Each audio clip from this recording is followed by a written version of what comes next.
விருகம்பாக்கத்தில் பாடலாசிரியர் சினேகன் வந்து ஒரு நல்ல வாக்குகளை பெற்றிருக்கார். அவருக்கு இந்த தொகுதியை கமலஹாசன் கேட்பதாக நம்ம கேள்விப்படுறோம். அதாவது மதிமுக இந்த ரேஸில் இல்லை, தேமுதிகவும் மக்கள் நீதி மையமும் இங்கே ரேஸில் இருக்காங்க. அந்த வி பேஸ்டு வேளச்சேரி விருகம்பாக்கம் விஜயோட சாய்ஸில் இருக்குன்னு சொன்னாங்க. இப்போ தீர்மானமே நிறைவேற்றிருக்காங்க. அவர்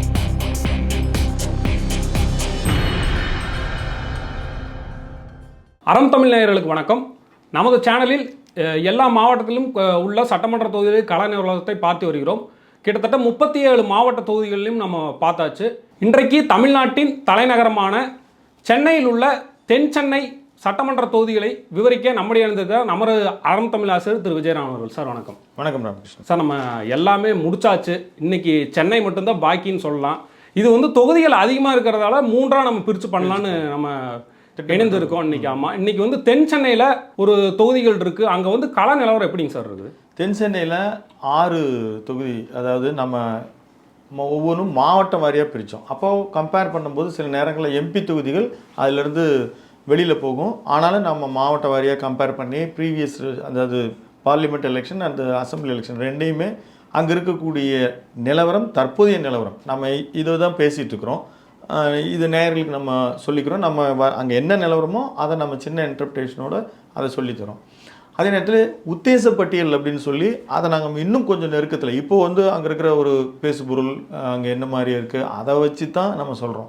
இதுக்கப்புறம் டீட்டெயிலாக டிஸ்ட்ரிக்ட் வைஸாக நம்ம உத்தேச பட்டியலும் தருவோம். இங்கே வந்து வட சென்னை, தென் சென்னை, மத்திய சென்னை எம்பி தொகுதிக்கு உட்பட்டு இருக்கக்கூடிய தொகுதியில் இதில் வந்து பார்த்திங்கன்னா சோழிங்கநல்லூர்லாம் ஏற்கனவே நம்ம செங்கல்பட்டில் பேசிட்டோம். அதனால் ஒரு 5 தொகுதிகள், அதாவது விருகம்பாக்கம், சைதாப்பேட்டை, தி நகர், மயிலாப்பூர், வேளச்சேரி, இதை பற்றி நம்ம இந்த லெவலில் பேசவிருக்கிறோம்.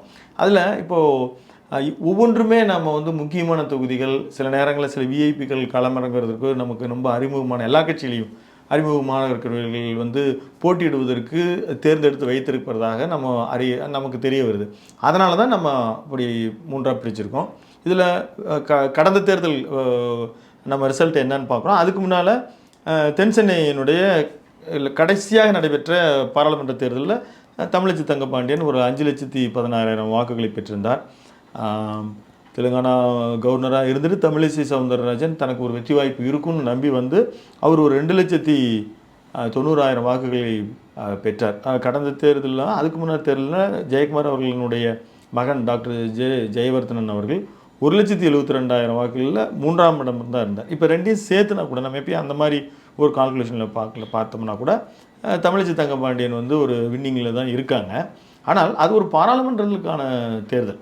அப்போது மக்கள், நம்ம தமிழ்நாடு மக்கள் தெளிவாக தான் வாக்களிப்பாங்க. அது வந்து இது எம்பி எலெக்ஷனுக்கு இப்போ ஏன் நம்ம வந்து இப்போது அதிமுக வந்து பிரைம் மினிஸ்டர் கேண்டிடேட் சொல்ல, அதே மாதிரி தான் நாம் தமிழர்னு சொல்லலை, அவங்க ஒரு நல்ல வாக்குகளை பெற்றாங்க. அந்த வகையில் அவங்க கூட அதே தென் சென்னையில் 83,000 வாக்குகளை பெற்றிருக்காங்க. இப்போ இதையெல்லாம் நம்ம கணக்கில் எடுக்கிறோம். இன்றைக்கி இருக்கிற நிலவரத்தை பார்க்குறோம். இதே மாதிரி அசம்பிளி எலெக்ஷனில் விருகம்பாக்கத்தில் ஏவிஎம் பிரபாகர் ராஜா, அவர் ஒரு யங்க கேண்டிடேட், அவர் ஒரு நல்ல வின்னிங் கொடுத்துருந்தார். விருகை ரவி அவர்கள் அதிமுக அங்கே வந்து செல்வாக்கு இருக்கிற ஒரு நபராக இருந்தாலும் வெற்றி, அவருக்கு ஒரு நல்ல ஒரு மார்ஜினோட வெற்றி இருந்துச்சு. சைதாப்பேட்டையில் நமக்கு எல்லோரும் தெரியுமா ஹெல்த் மினிஸ்டர் மா சுப்பிரமணியம், அவர் ஒரு நல்ல வெற்றி, கிட்டத்தட்ட 80,000 வாக்குகளை பெற்றிருந்தார். அங்கே வந்து சைதை துரைசாமி கடந்த முறை நின்று ஒரு முன்னாள் ஒரு மேயராக இருந்து நற்பெயர்களாக இருந்து, அதுக்கு முன்னால் ஒரு முறை கொளத்தூரில் இந்திய முதலமைச்சர் மு.க. ஸ்டாலின் அவர்களையும் எதிர்த்து நின்றுருக்கிறார். அப்படி இருக்கிற ஒரு இப்போ அன்னைக்கு மா சுப்பிரமணியன் வென்றார். இதே மாதிரி இதில் நீங்கள் இதுக்கு முன்னால் விருகம்பாக்கத்தில் பார்த்தீங்கன்னாலும் இங்கே எல்லா இடத்துலையுமே வந்து 3ஆம் இடத்தை பெற்றிருப்பது பல மாவட்டங்களில் நாம் தமிழர் கட்சியாக இருந்தது.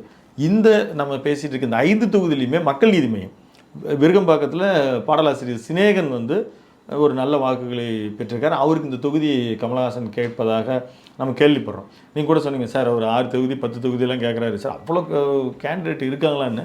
இப்போ ஸ்னேகன் இருக்கிறாரு. அதே மாதிரி சைதாப்பேட்டில் ஸ்னேக பிரியான்னு ஒரு பெண்மணி நின்றாங்க. அவங்களும் ஒரு நல்ல வாக்குகள், கிட்டத்தட்ட 10 to 15% வாக்குகள் மக்கள் நீதி மையம் இந்த 5-6 தொகுதிகளிலுமே பெறுகிறார்கள். அதே மாதிரி சுரேஷ்குமார்னு சொல்லி நாம் தமிழர் கட்சியில் ஒரு 10,000 வாக்குகளை பெற்றார்கள். டி நகரில் பெரிய டஃப் ஃபைட். அங்கே பார்த்தீங்கன்னா சத்யநாராயணன் சொல்லக்கூடிய டி நகர் சத்யா வந்து ஒரு 137 வாக்குகளை தான் அவர் தோற்று போனார். இந்த முறை வந்து இங்கே பிஜேபி கேட்குது, அதிமுக கூட்டணியில் இருக்கக்கூடிய பிஜேபி ரொம்ப வலியுறுத்தி கேட்குறாங்கன்னா அவங்க வந்து பாராளுமன்ற தேர்தலில் அப்படி கம்பேர் பண்ணும்போது அதில் நல்ல வாக்கு பெற்றிருக்கிறதுனால தீநகர் கேட்குறாங்க. ஆனால் சத்யா அவர்கள் வந்து உறுதியாக அவருக்கு தான் கிடைக்க வாய்ப்பு இருக்குது. அதேமாதிரி பழக்கருப்பையா அவர் மக்கள் நீதி மையத்தில் நின்றார். ஆனால் இப்போ அவர் தனி கட்சி ஆரம்பித்து அவர் அதில் இப்போ இல்லை. அதே மாதிரி மயிலாப்பூரில் வந்து ஒரு பெரிய சென்டிமெண்ட் இருப்பாங்க, பிராமின் தான் அங்கே நின்னா வெற்றி கிடைக்கும். அந்த அடிப்படையில் பிஜேபி கேட்குது அதிமுகவில். ஆனால் இப்போ இருக்கிற ஒரு வேலு அவர்கள், ஒரு வழக்கறிஞர் வேலு, ஒரு படிப்படியாக கட்சியில் முன்னேறி வந்தவர். அவருக்குத்தான் திமுக மீண்டும் கொடுக்கும் அப்படின்ற ஒரு பேச்சு இருக்கிறது. ஆனால் எஸ்சி சேகருடைய சன்னு கொடுக்குறாங்க, மைத்ரேயன் வந்திருக்காரு அவருக்கு கொடுக்குறாங்க, இப்படியெல்லாம் பேச்சு உலாவிட்டு இருக்கு. அது நம்ம தேர்தல் நெருக்கத்தில் நம்ம சொல்லலாம். அங்கே வந்து அதிமுக கடந்த தேர்தலில் நடராஜனார் கண்டிப்பாக இந்த முறை அவர் வந்து ஒரு பெரிய நெருக்கம் இல்லாதனால, தலைமை விமர்சனம் இதெல்லாம் இருந்தனால அதிமுகவில் அவருக்கு சீட்டு கொடுக்கறதுக்கு வாய்ப்பு இல்லை. அது பிஜேபி அதான் அங்கே வந்து ஸ்ட்ராங்காக கேட்டுட்டு இருக்காங்க. அதில் ஒரு பெரிய லிஸ்ட்டு சொல்கிறாங்க. நாராயண திருப்பதியிலேருந்து கரு நாகராஜன் அவர்கள், இந்த மாதிரி ஒரு பெரிய லிஸ்ட்டு சொல்கிறாங்க. ஆனால் ஒரு மாவட்டத்துக்கு ஒரு இத்தனை இது கொடுப்பாங்கன்னு தெரில. அதுக்கடுத்து சோழிங்கநல்லூர் ஏற்கனவே நம்ம பார்த்துட்டோம். அப்புறம் வேளச்சேரி ஹசன் மௌலானா அவருக்கும் இங்கே வந்து திமுக இந்த முறை அங்கே வந்து தாங்களே நிற்கணுன்ற உறுதியாக இருக்கிறாங்க. அப்புறம் அசோகன் அதிமுக அவர் நல்ல செல்வாக்கு இருக்கிறவர் தான், பெரிய சின்ன மார்ஜினில் தான் வெற்றி பெற்றார். அங்கேயும் சந்தோஷ் பாபு ஐஏஎஸ் அவர் ஒரு நல்ல வாக்குகளை 23,000 வாக்குகளை பெற்றார். இந்த முறை இந்த அடிப்படையில் வேளச்சேரி சீட்டையும் வந்து கேட்குறாங்க. யார்? மக்கள் நீதி மையம். ஆனால் கொடுக்கறதுக்கு வாய்ப்பு ரொம்ப குறைவு. இன்னொன்று என்னென்னா, சந்தோஷ் பாபு இப்போ இல்லை கட்சியில், அவர் வெளியே போயிட்டார், மக்கள் நீதி மையத்திலேருந்து கிளம்பிட்டார். அப்போது அங்கே வந்து மௌரியான்னு சொல்லி ஒரு ரிட்டையர்டு இல்லை விஆர்எஸ் கொடுத்து வந்த ஒரு ஐபிஎஸ் இருக்கார். அவருக்கு கேட்குறதாகவும் நம்ம கேள்விப்படுறோம். இதுதான் கடந்த காலத்தில் இதில் இருக்கிற நிலவரம். சார், நம்ம சென்னை ஒட்டி இருக்கும்போது பார்க்கும்போது காஞ்சிபுரம், செங்கல்பட்டு, திருவள்ளூர், மத்திய சென்னை, வட சென்னை, இப்போ எல்லா பக்கமுமே வந்து ஒரு போக்குவரத்து நெரிசல் மெயினாக இருக்குது. அதுக்கப்புறம் வெள்ள பிரச்சனைகள் இருக்குது. இதெல்லாம் வந்து தேர்தலில் எதிரொலிக்கிற மாதிரி பிரச்சனையாக இருக்கா? சென்னை பொறுத்த வரைக்கும் நீங்களே ஒரு முறை இப்போ நம்ம கடந்த இதில் பதிவுகளில் குறிப்பிட்டது போல், நல்ல வேளை பெருமழை பெய்ஞ்சிருந்தால் அது ஒரு பெரிய அவர்களுக்கு வந்து ஒரு பிரச்சனையாக இருந்திருக்கும். திருவாசகம் மாதிரி இறையன்பனுடைய சகோதரர் வச்சு கூட கமிட்டியெல்லாம் போட்டு ஏதோ சொன்னாங்க. ஸ்மார்ட் சிட்டிக்கு இப்போ நிறைய பணம் ஒதுக்கணும்னு சொன்னால், ஆனால் பிரச்சனை இருக்குது. இப்போ விருகம்பாக்கம் ஒவ்வொரு தொகுதியாக இன்னும் ஒரு சின்ன சின்ன பிரச்சனைகள், எதிரொலிக்கக்கூடிய பிரச்சனைகள் மட்டும் நம்ம குறிப்பிட்றோம். அதில் ஒரு இப்போது 30 கோடி செலவு செய்து விருகம்பாக்கத்தில் வந்து மழைநீர் வடிகால் பணி அப்படின்றது ஒரு முடிக்காமல் இருக்குது. ஆனால் நாங்கள் சிலதை செஞ்சுருக்கோம் அப்படின்னு சொல்லி இந்த எம்எல்ஏ கிளைம் பண்ணுறாங்க. அதுவே என்னுடைய சாதனை. அதேமாதிரி எம்ஜிஆர் நகரில் ஒரு கால்வாய், அந்த கேக்க நகர் பகுதிக்கு போகிற இடத்துல இருக்கிறது. அதேமாதிரி இந்த இப்போ காளியம்மன் கோயில் கோயம்பேடுலேருந்து வரக்கூடிய அந்த லைன் ரொம்ப நாளாகவே இப்போ பெரிய ஒர்க்கு போயிட்டே இருக்குது. அது பெரிய போக்குவரத்து நெரிசல், ஆற்காடு ரோட்டில் ஏற்படுத்தக்கூடிய போக்குவரத்து நெரிசல் அதுக்கு ஒரு காரணம். இதெல்லாம் வந்து நீங்கள் குறிப்பிட்டது போல் இந்த வடிகால் பிரச்சனை, போக்குவரத்து நெரிசல், மெட்ரோ பிரச்சனை, இது வந்து பொதுப்படையாக எல்லா பக்கமும் இருக்குது. அதை தவிர்த்துட்டு நம்ம சொன்னோம்னா, இப்போ சைதாப்பேட்டில் ஆற்றுப்படியில் இந்த திடீர்நகர் குடியிருப்பு பிரச்சனை வந்துச்சு. அவங்கள காலி பண்ணணும், இருக்கணும், அது ரொம்ப நாள் பிரச்சனையாக இருக்குது. மார்க்கெட் ஒரு மாடர்னைஸ் பண்ணியிருந்தாலும் அதுலேயும் குறை இருக்குது, எங்களுக்கு இது செஞ்சு தரல அப்படின்ற மாதிரி இருக்குது. இதுமாதிரி டி நகரில் வந்து எப்பயுமே ஒரு ரொம்ப நெருக்கடியான, அதாவது 2 சக்கர வாகனங்கள், இது அங்கே கடைகள், இப்போ அவங்கெல்லாம் நம்மெல்லாம் போய் ஏதாவது கேட்டோம்னா நமக்கு நல்ல தகவல்களாகட்டும் அவங்களுடைய ஒப்பீனியன் ஆகட்டும் சொல்லக்கூடியறாங்க. ஆனால் இப்போ கருத்து நம்ம அவங்களுக்கு எதிராகவே சொல்கிற மாதிரி பெரிய ஆக்கிரமிப்புகளாக தள்ளுவண்டி கடைகள் அந்த மாதிரிலாம் இருக்கிறது. அதே மாதிரி அது அங்கே இருக்கிற பார்க்கிங் ஃபெசிலிட்டிஸே இல்லாத மல்டி லெவல் கார் பார்க்கிங் போட்டாங்க. அதுக்கு கவர்மெண்ட்டே பாண்டி பஜாரில் ஒரு 40 கோடி ரூபா இட்டு போட்டும் கூட அது பல நேரங்களில் ஒர்க் ஆகிறதுல கரண்ட் ஃபெயிலியர், காரை நிறுத்திட்டு எடுக்க முடியல, கொண்டு போய் நிறுத்த முடியல, இப்படி ஒரு பிரச்சனை வந்து தீநகரில் இருக்குது. அது எப்படி நமக்கு சொல்யூஷனே சொல்ல முடியல. அதுக்கு ஒரு பெரிய எக்ஸ்பர்ட்டு தான் வந்து செய்ய முடியும்.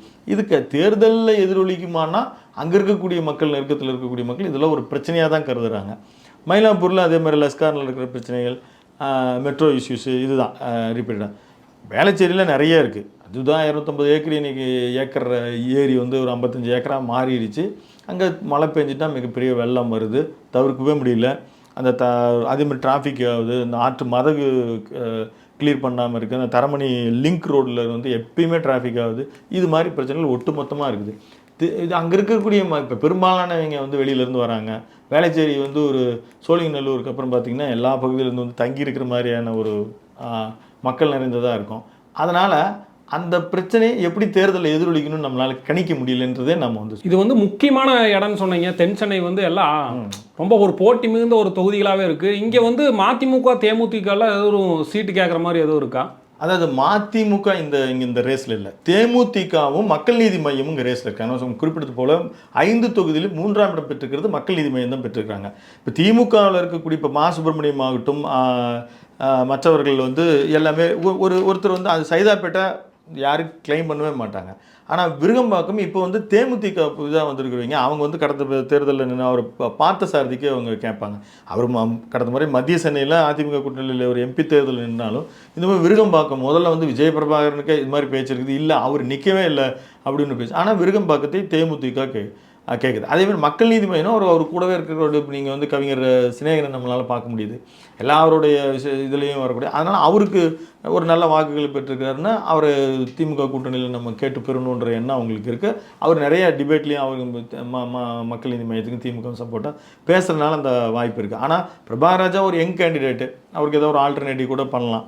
அதே போல் வந்து மற்ற இதில் எடுத்துகிட்டிங்கன்னா டி நகரில் எடுத்துகிட்டிங்கன்னா இப்போ அவங்க வந்து பழக்கருப்பையா அது வாய்ப்பு இல்லை, அவர் தான் வெளியில் போயிட்டார்.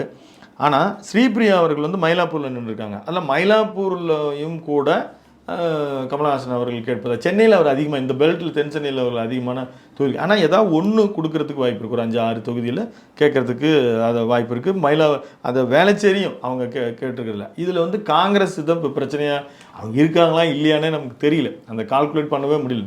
டெய்லி ஒரு பிரச்சனை வருது. அது சீனியர் லீடர்ஸ் எல்லாம் திருநாவுக்கரசுலேருந்து ஆரம்பித்து சிதம்பரத்துலேருந்து செல்வ பெருந்தகை எல்லாம் அவங்களுடைய இதெல்லாம் டெய்லியும் போய் நாங்கள் வந்து சீனியர்ஸ் லீடர்ஸ் எல்லாம் பார்த்துட்டுருக்கு. ஆனால் கிரீஷ் சோடங்கர் ஆகட்டும் மற்றவர்கள் எல்லாம் வந்து இல்லை கூட்டணி எல்லாம் இல்லைன்றாங்க. அதனால் அது ஒரு கன்ஃபியூஷனாக தான் இருக்குது. அப்படி இருந்தால் நல்லா அகாமடேஷன் பண்ணிட முடியும் அதனால் திமுகனால்.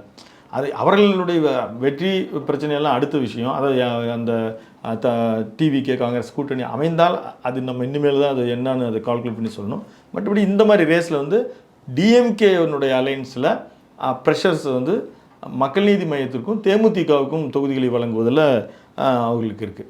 இப்போ வந்து என்டி அலைன்ஸில் வந்து பிஜேபி வந்து அதிமுக கிட்ட ஏதோ ஒரு சீட்டு கேட்குற மாதிரி அறிகுறிகள் தெரியல. அவங்களும் வந்து அதே மாதிரியான ப்ரெஷர் இருக்குது. இப்போ தமிழிசை சவுந்தரராஜனே தீநகர் கேட்பதாகவும் இல்லைன்னா விருகம்பாக்கம் கேட்குறதாகவும் இருக்குது.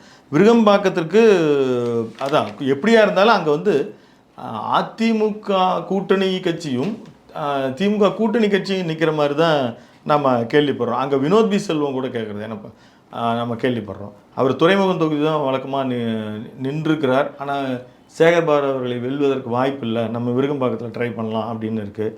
கருநாகராஜனும் மயிலாப்பூர் நமக்கு தரமாட்டாங்க, அதனால் நம்ம இங்கே கேட்கலாம் அப்படின்னு இருக்குது. அது மாதிரி ஒரு பெரிய நிர்வாகி பட்டியலில் விருகம்பாக்கத்திற்கு வந்து பிஜேபி குறி வைத்திருக்கிறது. ஆனால் அவர்கள் வந்து ஒரு சென்னையிலேயே இத்தனை சீட்டு தர முடியாது அப்படின்னு சொல்வதையும் நம்ம கேள்விப்படுறோம். தென் சென்னையில் வந்து தாவேக்கு எந்த மாதிரி ஒர்க் பண்ணிட்டு இருக்காங்க? இப்போ நாம் தமிழர் கூட பார்த்த வேட்பாளர்லாம் அறிவிச்சிட்டாங்க. இதெல்லாம் வந்து அவங்களுக்கு வெற்றிக்கான அறிகுறி எதுவும் தெரியுதா சீமான் அவர்களுக்கு? வெற்றிக்கான அறிகுறி அப்படின்றது வந்து நம்ம கலா நிலவரத்தை பார்க்குற பொழுது அவர்களுக்கு அந்த மாதிரி இப்போ விருகம்பாக்கத்தில் இசை மதிவாணன், சைதாப்பேட்டையில் சுரேஷ்குமார், டி நகரில் அனுஜா விஜயகுமார், மயிலாப்பூரில் அருண், அது ஒரு பிராமின் கேண்டிடேட்டே போட்டிருக்கிறாரு. அதே மாதிரி வேளச்சேரியில் எம் கீர்த்தனா, சோழிங்கநல்லூரில் மைக்கேல் அவர் கேண்டிடேட்டை டிக்ளேர் பண்ணிட்டார். அந்த திருச்சி ஆலம்பட்டி மீட்டிங்கில் அவர் சொல்லிட்டார். அவங்க ஒர்க் பண்ணுறாங்க. இவங்கெல்லாம் வந்து இன்றைக்கி, அதாவது பப்ளிக்கு டிக்ளேர் பண்ணது இன்றைக்கி தான். அவங்கெல்லாம் ரொம்ப நாளாகவே அந்த ஸ்க்ரூட்டனைஸ் பண்ணி அவர் செலக்ட் பண்ணி நீங்கள் தான் கேண்டிடேட் அப்படின்னு சொல்லி அவங்க ஒர்க் பண்ணிகிட்ருக்காங்க. அங்கே பிரச்சனைகளை எல்லாம் அட்ரஸ் பண்ணி பேசிகிட்டு இருக்காங்க. அப்போ இந்த மாதிரி வேளச்சேரியில் எல்லாம் பார்த்திங்கன்னா சில போராட்டங்கள், டி நகரில் கூட சில போராட்டங்கள், இதையெல்லாம் அவங்க அந்தந்த கேண்டிடேட்டாக நீங்கள் இருக்கணுன்னா நீங்கள் இதெல்லாம் நீங்கள் போய் வெளிப்படுங்க அப்படின்னு சொல்லி செஞ்சுட்ருக்காங்க. தாவேகாவுக்கு பற்றி நமக்கு நிறைய தகவல்கள் இருக்குது. அது முதல்ல விருகம்பாக்கத்திற்கு அந்த பேஸ்டு வேளச்சேரி விருகம்பாக்கம் விஜயோடைய சாய்ஸில் இருக்குன்னு சொன்னாங்க. இப்போ தீர்மானமே நிறைவேற்றிருக்காங்க. அவர் பெரம்பூரில் தான் நிற்கிறாருன்னு. ஏன் பெரம்பூரில் நிற்கிறாருன்னு அந்த தொகுதி நம்ம பேசும்பொழுது நம்ம சொல்லலாம். அதே மாதிரி இன்னும் சில முக்கியமான இப்போ ஜேசிடி பிரபாகர் அவர் மயிலாப்பூரில் நிற்கிறாரு. அவர் கேட்குறாரு. அவர் ஏற்கனவே எம்எல்ஏ வருது. 1980 to 84 இருந்தார். 84 தேர்தல் அதிமுக எம்ஜிஆர் காலத்தில் இருந்தார். சீனியர் லீடர் தான். அப்புறம் ஓபிஎஸ் அணியிலிருந்து போனார்.